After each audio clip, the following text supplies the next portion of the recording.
The process of acquiring assistive tech is fraught with gaps, inconsistencies, and frustrations from the user's perspective. In most jurisdictions, there are usually multiple government programs to support users in acquiring the AT they need, but often users find the process confusing, onerous, difficult to navigate, and the supports often don't cover the tech users actually use and need. Government policymakers often fail to create programs that actually meet the needs of AT users, create policies that conflict with each other, or fail to keep pace with the fast-changing assistive technology environment. Hey everyone, I'm Alex Dunn. I'm the founder and CEO of Cephalable. We're a digital assistive technology and accessibility platform that's focused on empowering individuals to control their technologies in ways that work best for them. With things like adaptive voice controls, face expressions, head gestures, virtual buttons, multimodal controls, really anything that we could otherwise try to get a sensor for, we want to make it easy for individuals to use in terms of controlling their different parts of their tech. Our vision is to create an environment where anyone could walk or roll up to any interface and just communicate to it the way that works best for them.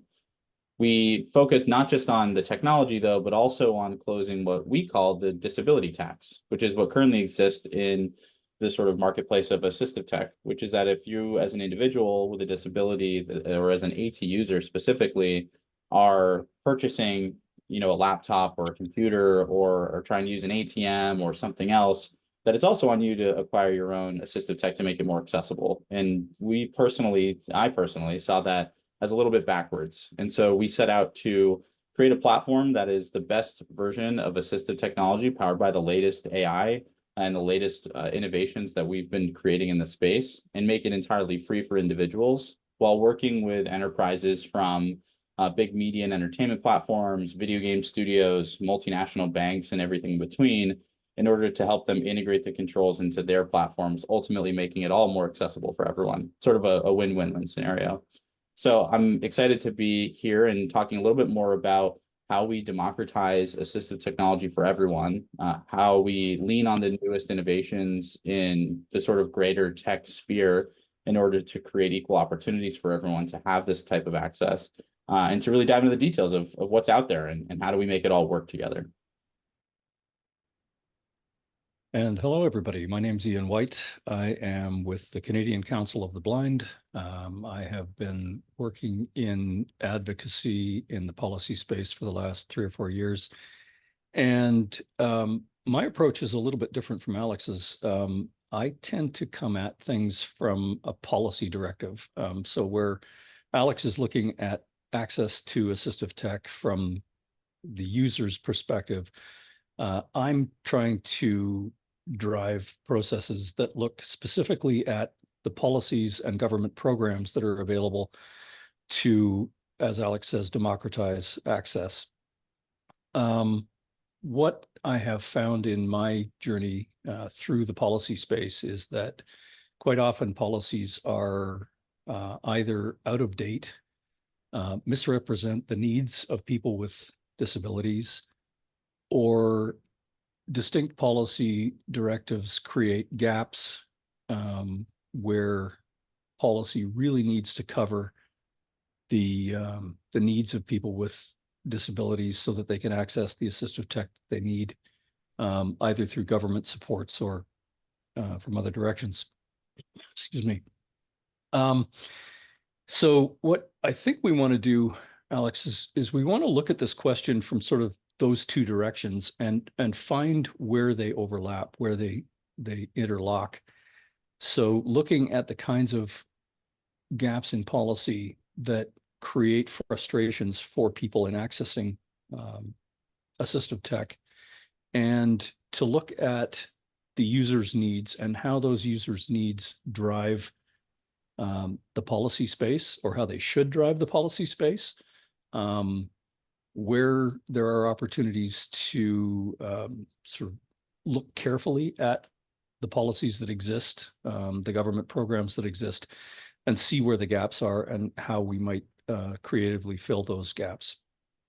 So I think I'm going to hand it back to you, Alex, and let you start the conversation. But this really is going to be a conversation between us and the people who attend, hopefully, our presentation, at the Accessible Canada, Accessible World Conference. We're looking for a lot of interactivity with the people who attend to really learn from each other in how to approach the problem of democratization and really see where you've been successful in creating opportunities for people to access the assistive tech that they need.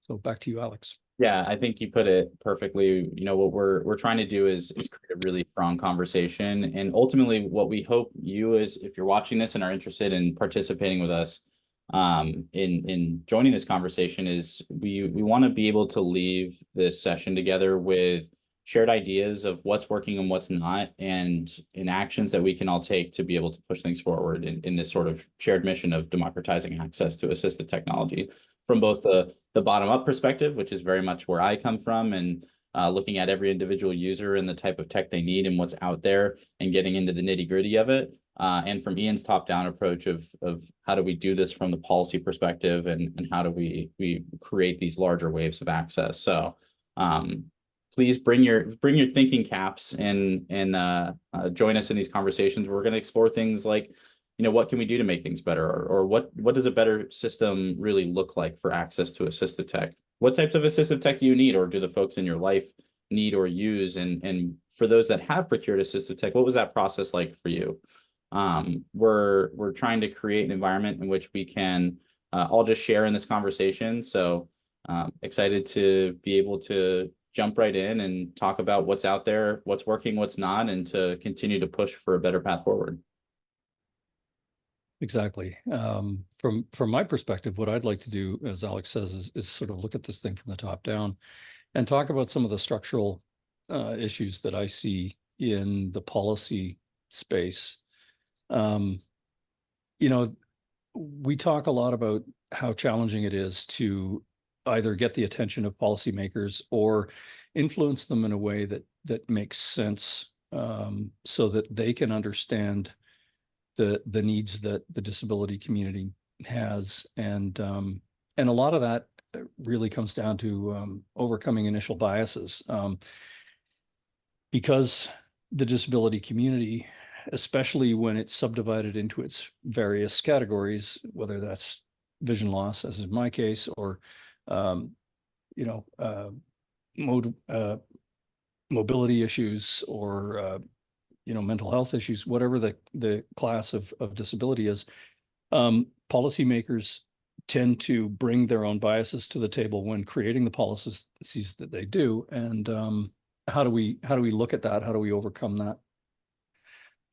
There's often a lack of adequate consultation as well. I was recently involved in still am in a process of trying to advocate to the Assistive Devices program, which is part of the Ministry of Health here in Ontario, where I live. And one of the things that we really discovered very early on in the process is that the people who are running the program had never actually talked to folks like us before. They have consulted with their vendor networks and their assessor networks, but they'd never really talked to the end users before. And that was kind of eye-opening, as it were. There are also political agendas. Where does government need to spend its money? Where does government want to focus its attention in meeting the needs of its constituents? And quite often disability gets lost in the shuffle because politicians are focused on more high-profile, sort of media-happy issues. There are cost benefits and gatekeeping that government will usually try to use to constrain its budget processes, its funding processes, in order to make sure that it's spending money wisely and on the behalf of the taxpayer. It's sort of serving two masters there, in the sense that government quite often wants to approach this thing from, you know, serving the disability community, but it's also beholden to its taxpayer base in order to maintain its popularity to win the next election. So there are some tensions there. There's often lack of coordination between policymakers. Policymakers in one ministry may create a program that serves one aspect of society. Another may develop a program that serves another, and where those overlap, quite often there are inconsistencies or contradictions that make the process of accessing assistive tech really confusing and difficult. And that's one of the areas where I'd like to really get some input from our audience on experiences they've had where those policies conflict. Um, Obviously, there are time and cost pressures. Bureaucrats and politicians and policymakers only have so much time in a day to address the needs of a wide-ranging array of people who are vying for their time. So we need to figure out how we can get on their radar and stay there for as long as it takes to get the kinds of policies in place that we need. So what I'd like to do is just very briefly talk about a couple of examples that I've come across in the process of advocating with the Assistive Devices program in Ontario. One of the things that we identified really early on was that this is the ADP is a program that was set up in the 1970s and early 80s, and the needs of the people that were being served by the program back in that period have shifted radically because society has shifted. We have become a society that relies heavily on computers and digital access to get hold of the information we need to communicate with each other, to entertain ourselves, to conduct every aspect of our lives.